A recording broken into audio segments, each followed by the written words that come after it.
diduga hangus modal BUMDes. Ketua BUMDes angkat bicara. Lamongan. Jatim.baranyusaceh.co. Beginilah bangunan BUMDes Desa Sambangrejo Dusun Graman Kacamatan Modo Kabupaten Lamongan Provinsi Jawa Timur yang diduga hangus modal BUMDes. Ketua BUMDes langsung tunding angkat bicara.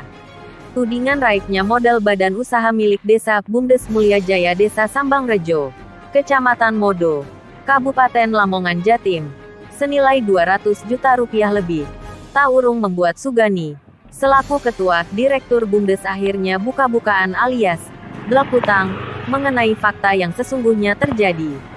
Ditemui di kantor BUMDes setempat, Sugani dengan tegas menampik tudingan jika modal usaha BUMDes yang dipimpinnya tersebut lenyap. Bahkan, Sugani memastikan bahwa usaha BUMDes Mulya Jaya terus berjalan dan modalnya berkembang. Selama ini saya memang hanya diam. Bukan apa-apa. Kita diam sebab tidak merasa menggelapkan modal apalagi dituding memperkaya diri atau kelompok. Tudingan itu saya pastikan tidak benar, ujarnya. Saat dikonfirmasi awak media Jatim.baranyusaceh.co pada hari Minggu tanggal 24 April tahun 2022. Dalam keterangan tertulis, dia menyampaikan, sejatinya dirinya diam lantaran ingin menjaga agar masyarakat Desa Sambangrejo tenteram dan tidak muncul gejolak. Namun karena dengan diam justru menjadi polemik yang berpotensi fitnah serta pembunuhan karakter, maka dia terpaksa buka-bukaan agar semua mengetahui apa yang sebenarnya terjadi, tuturnya. Jadi begini, sebenarnya ini berkaitan dengan orang-orang Pemdes Sambangrejo masa lalu, yaitu masa pada era Kades Sambangrejo sebelumnya. Paparnya mengenai awal mula BUMDes Mulya Jaya berdiri. Ia menyebut, BUMDes Mulya Jaya Desa Sambangrejo didirikan pada tahun 2017. Kakak itu kepala desa yang menjabat adalah M. Imam. Tak hanya itu, munculnya tudingan penyelewengan modal BUMDes Mulya Jaya jika dirunut juga ada keterkaitan dengan perangkat desa masa lalu. Sekarang saya akan cerita bahwa sejak berdiri hingga saat ini modal usaha BUMDes utuh dan mengalami perkembangan.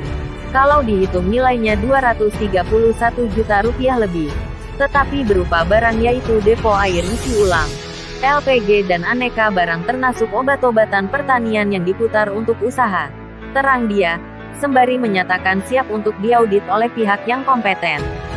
Direktur Sugani menduga, tudingan yang dialamatkan kepada dirinya itu bisa jadi dikarenakan bermula dari adanya pinjaman yang diberikan kepada kelompok tani Poktan Tani Murni, Dusun Graman, Sambangrejo dengan nilai Rp19.200.000.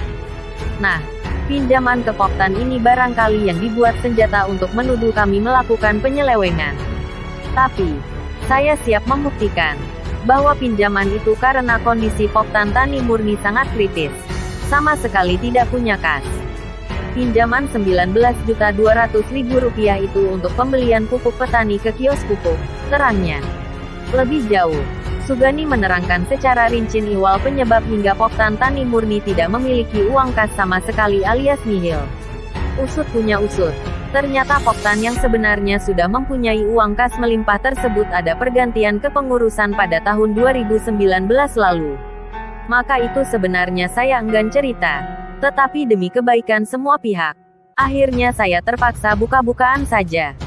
Jadi uang kas Poktan Tani Murni dari pengurus lama dengan ketua mustari senilai 0 rupiah. Sehingga pengurus baru kelimpungan tidak bisa nebus pupuk untuk petani saat musim tanam, urainya. Disebutkan oleh Sugani, Ketua Poktan Rani Murni lama yakni Mustari yang juga mantan Kepala Dusun Kasun Graman, mengakui bahwa uang kas Poktan ada padanya. Pak Kasun Mustari, sebut Sugani, ketika rapat di balai desa dengan disaksikan banyak orang ketika itu berjanji siap mengembalikan uang kas yang dipakainya tersebut. Tapi nyatanya sampai saat masa tanam dan pengurus baru Poktan Murni harus nebus pupuk janji Mbah Wo Mustari belum realisasi. Bahkan hingga saat ini belum ada pengembalian uang kas dimaksud. Melihat situasi genting itu, maka Ketua Poktan Tani Murni baru yang kesulitan cari hutangan kita pinjami dulu.